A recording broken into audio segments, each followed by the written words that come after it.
Megan Backer, a 2012 Fellow in Poetry.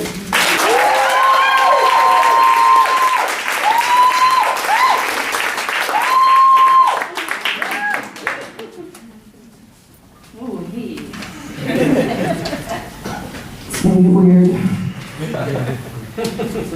This is called Fifth Date with Christian Slater.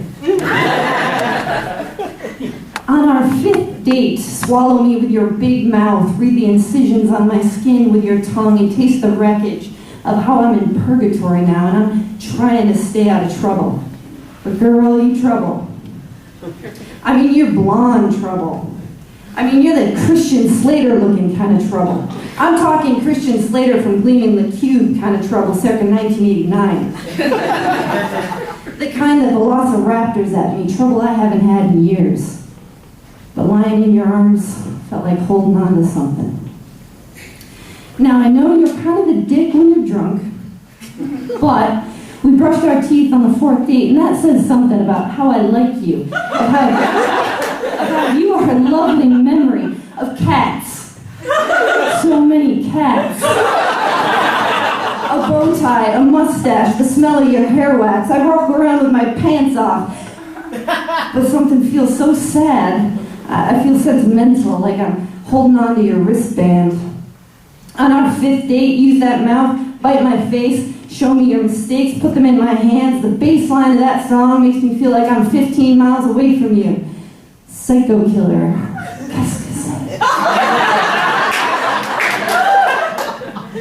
It's summer raining and you're sleeping in like a bear cub. I just had my own American Beauty moment, complete with that plastic bag. I know you get it. I write so much better when I don't take my pills. I write so much better when there's whiskey on my breath. I write so much better when you scare me. You scare me delicious, girl. I dreamed you were swallowed by gorges. I was the King Kong of canyons. You were in my hand, the first one to quake you underneath. Spilling onto my sheets. Girl, you trouble.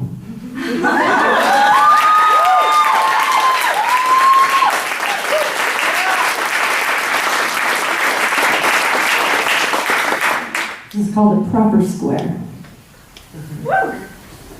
We had no white picket fence, but my God, we had no chain link fence either. But the neighbors all did, to the south, to the east, to the west. We had gaps, we had holes. So we couldn't even let the dog out, or he'd run free, his skipper key legs folding beneath him. My legs were aching pistons chasing behind him. I mean, how many times did we ask for just simply 20 feet of chain link fence to surround our family, keep us in safe, a hug of wire mesh, a proper square? Would my brothers have stayed? Would they have run free? I mean, how much would have it cost for our very own slice of fence to climb and bend? Our neighbors, they hated us. We twisted their metal, chasing foul balls, our toes snug in the diamond of someone else's fence, a push, a pivot, our genitals gently arcing the pole. We were not always careful. We were filthy, filthy boys. Fences could not contain us, but we longed for razor wire.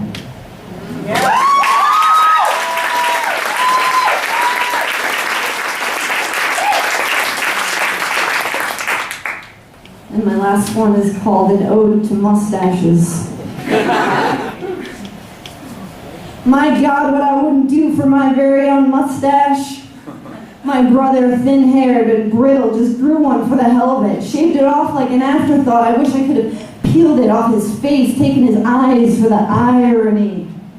I've been counting them around the city for years by far. My favorite being the St. Patrick's Day mustache, dyed green, rolled in wax, maybe sculpted and stewed, gently dipped in frothy ale, the odorous remnants of corned beef wafting in his meat. In the early afternoon as they stumble home a little bit romantically from parade day.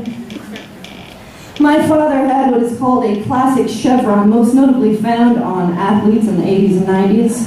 Always trusty on my dad, but once he shaved it off, I didn't trust him anymore because my mom said, don't ever trust a man with a thin upper lip.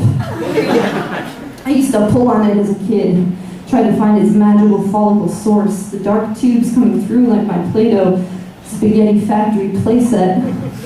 I heard they named the entire month of November to Movember, and for 30 days men don't shave their lawn. It's all to fight testicular cancer, and I wonder, what do women grow for breast cancer? And I wonder, how do I grow my own testicles?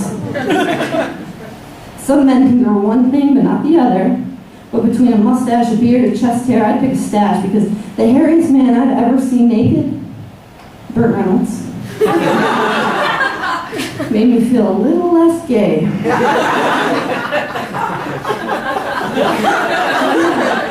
Now think about it, the bristly awareness of my own funk, like having my pubic hair under my nose at all times to remind me the last time I fucked, or I ate, a scent trail to map out my days, like the last time a pretty girl kissed me and left me minty with her chapstick. I could just squish my lips up there and kiss her all over again. Now think about it, the mustache is in history. Do we remember Hitler the man, or do we remember that swastika under his lip? The same toothbrush worn by Chaplin. Now who's laughing now? And did Nietzsche talk to God, or did that Bush do all the talking? And when Dali painted, did he utilize those vertical tips to paint the dripping clocks and the elephants? Let the hipsters wax poetic and the T-boys grow pubescent, because no matter what age they are, it's never too late to cultivate a boyhood or a hair or two on my own face. Compared to the 10,000 on your average gentleman. Hey, I'll take them. You know what, I've actually paid to have a black wax mustache smothered on my face just to have it ripped off. 15 bucks a pop, my mighty pulp thrown away. And we've been told if we keep them growing, there's a sideshow with our names up on the marquee. But when I get old, I'm going to grow it out with my hair, and India will have nothing on me. Me and Frida will be just a couple old men in rocking chairs, and we're twiddling our handlebars, and we're singing the blues, because the only king in the whole deck without a mustache is the King of Hearts. Thank you.